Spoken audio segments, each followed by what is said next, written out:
Colonel Jochensthal? Father. It is my honor to be in your presence, Fräulein Frau. Your father was a true patriot, a man of God. Requiesca, No, I want to say categorically that Wilhelm Furtwängler did not serve the regime. None of us who were in his orchestra served the regime. Forgive me if I make a philosophical observation, but Wilhelm Furtwängler is a symbol to the entire world of all that is great in culture and music.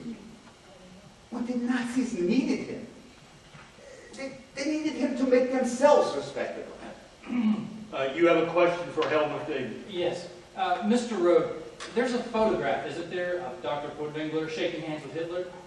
How would you explain that? But that's the concert I was talking about, the old Beethoven program. When he came on with the baton in his right hand to avoid giving the salute.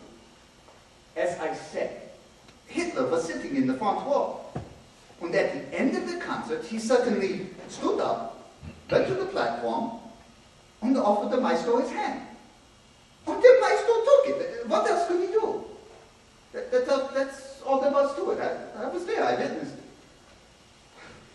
It was probably a calculated act, not spontaneous at all. Because they wanted the maestro on their side. Of course they did. And so they had photographers there. What could the maestro do? He simply had to shake the sacred's hand. That's all there is to it. And he did not conduct the Meistersinger at the Party Congress in Nuremberg in 1935. We played it in the evening before the Congress. The music and the politics were separate. That was the maestro's creed. Politics and art must be kept separate. It was the same for the Devil's Birthday. We played it in the evening before, the 19th April, not the 20th. And the maestro was tricked into it. Usually, when they wanted him to conduct on such occasions, he managed to get his doctors to diagnose spondylitis, inflammation of the vertebrae in the back of the neck. Common in conductors and very, very painful. But for Satan's birthday in 1942, the Goebbels got to the doctors first. And that was that.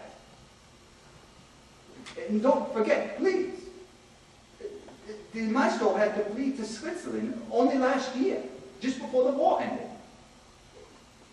Because he learned the Gestapo were going to arrest him. This is an honest, good man they're talking about. And the greatest conductor alive. Mr. Rode, you didn't actually join the Berlin Philharmonic until 1935. Where were you before that? I was a member of another orchestra in Mannheim. But in 1935, several vacancies arose in Berlin. I auditioned. Yes, but on the other hand, Dr. Furtwängler personally was very good to Jews. He helped a lot of Jews escape, because they were no longer allowed to be members of the orchestra, although he fought to attain them for as long as he could. His secretary, Bertha Gleisman, was a Jewess. He relied on her so much. In the end, he had to help her escape too. I believe she is now in England, secretary to Sir Thomas Beecham. He is also a conductor, but he is not Dr. Furtwängler. Helmut, do you know Hans Henkel? Do I know Hans Hinkel? That's what I asked. Do I know Hans Hinkel? You seem to understand the question. Now, how about answering? But how could I know such a man? Hans Hinkel was in the Ministry of Culture. How could I know such a man? I hear he kept this archive, files, records. Do you know what's in the archive, Major? I was just going to ask you that, Helmut. Me? How should I know what's in the archive?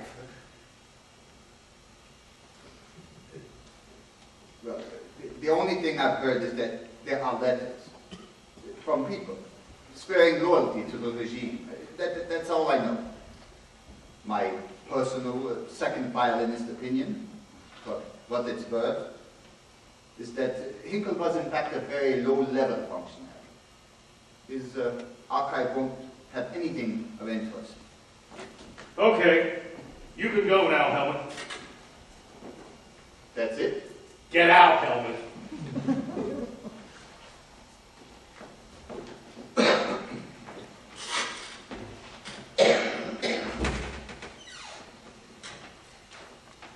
Maestro!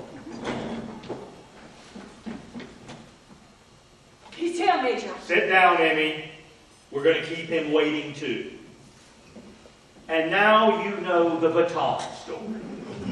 Yes, but Captain Greenwood is right when it comes to hard evidence. Emmy, get us some coffee, will you? But Emmy, don't offer coffee to the leader of the band. Don't even greet him, okay? Jeez, when are they going to fix the heat in here? My scrotum feels like a shriveled fruit. Probably looks like one, too. I'll tell you one thing, David. The evidence, hard or soft, doesn't matter. Because I have the one question that he's going to find it impossible to answer. Major Arnold, there's a woman attacking Dr. Furtwängler. What woman? I don't know. I've never seen Well, how her did she before. get in? I don't know. Here. This is an outrage. Who is in charge here? I must speak to who is in charge. Get out of here! Who the hell are you? Have you any idea who's sitting out there? Head Dr. Wilhelm Furtwängler is sitting out there. Amy, call a guard. No! No! Hey, You're get crazy! hold of her. You're all crazy! Please. You can't do this! No! I'm sorry. When I saw him, I lost all control. Everything went out of my mind. Why don't you sit down for a moment? I'll call a medic. I must speak to you. Are you who is in charge? Who are you? My name is Tamala Sachs. Isn't this the one I'm singing it to? Yes. Please, sit down, Miss Sachs. Mrs. Sachs.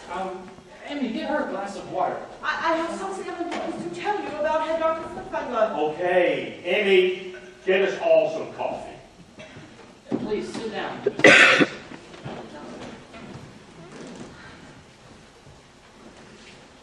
I told them about it in Wiesbaden. But they said I must tell you. Then I heard that you were interviewing him today. I have material evidence to give. Okay, well wait till my secretary comes back so you can take a record. Look, I know this sounds crazy, but I'm trying to find proof that my husband, Walter Sachs, that he existed. I'm so confused. So many things have happened, and I'm not sure, but I think Herr Dr. Furtwängler that may be able to provide the proof. I've been waiting since the early morning hours, and then when I saw him, could he come in, please? No, he cannot come in. Was your husband a friend of his? No, my husband, Walter Sachs, he was the most promising young pianist of his generation. Were they colleagues, perhaps? No, that's just the point. Yeah, Dr. Furtwängler spoke to me. He wants to know how long he's to be kept waiting. Emmy, put the coffee down.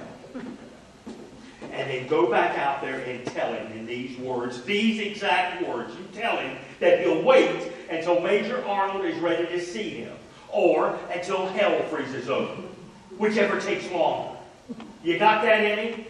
Now go on and don't say anything else, okay? Can't you come in, please? Go on, Emmy, and then come back and take notes. I'll do the coffee. Tamara, how do you take your coffee? You mean there is cream and sugar? Oh, there is in the American zone. Ooh. So, Tamara, let's hear what you got to say. David, I'll let you handle this. You and Tamara seem to have a certain rapport. I'll just sit here and listen.